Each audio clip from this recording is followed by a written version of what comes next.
Ration বদলাচ্ছে, থালা বদলাচ্ছে, বদলাচ্ছে রাজনীতির সমীকরণ। 2026 থেকে বদলে যাচ্ছে রেশন, বদলাচ্ছে গম চালের হিসেব, আর সেই সঙ্গে উথাল পাথাল রাজনীতি। সরকার বলছে এটা পুষ্টির ভারসাম্য, বিরোধীরা বলছে এটা দরিদ্রের থালায় কাঁচি।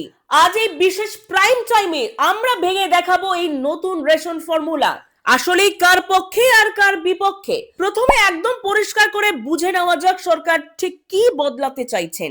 বর্তমান ব্যবস্থা গম 7 কেজি, চাল 28 কেজি। 2026-এর নতুন ব্যবস্থায় আসছে গম 14 কেজি, চাল 21 কেজি।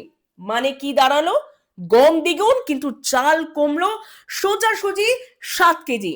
এটা কি পুষ্টির ভারসাম্য নাকি নীরব কাটছাড়? এবার আসে প্রায়োরিটি হাউসহোল্ড, যাদের উপর পুরো এনএফএস এ দাঁড়িয়ে রয়েছে। আগে মোট 5 কেজি, গম 1 কেজি, চাল 4 কেজি।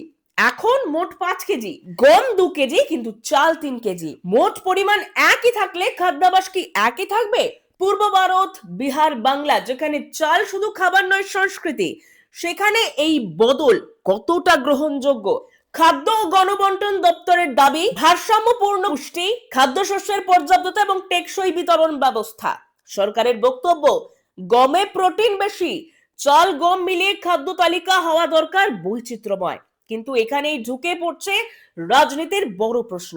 রাজনৈতিক বিশ্লেষকরা বলছেন এটা শুধু পুষ্টি নয়, এটা পলিসি প্লাস পলিটিক্স। গম উৎপাদনে উদ্বৃত্ত, বাজারে দাম সামাল দেওয়ার চেষ্টা, কেন্দ্রের গুদামের হিসেব, অর্থাৎ গম বাড়িয়ে চাল কমানো আর চাল কমিয়ে ভারসাম্য রক্ষা। কিন্তু এই ভারসাম্যের খেসারত দেবেটা কে?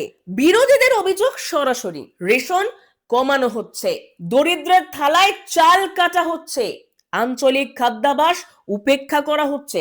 তাদের দাবি এটা উন্নত পুষ্টি নয়, বরং নতুন মোড়কে পুরনো কাটছাঁট। মাঠে কি বলছে মানুষ? চাল কমলে অসুবিধা হবে, গম সবাই খায় না, দাম বাড়লে কি করব? অর্থাৎ প্রতিটি ক্ষেত্রে কিন্তু দেখা যাচ্ছে এখনো পর্যন্ত চালের চাহিদা বেশি। যদিও সরকারের কথায় পুষ্টির ভারসাম্য বজায় রাখার জন্যই চালের পরিমাণ কমানো হচ্ছে, কিন্তু সরকারের এই পুষ্টির ভারসাম্য তবে কেন বুঝতে পারছে না সাধারণ মানুষ?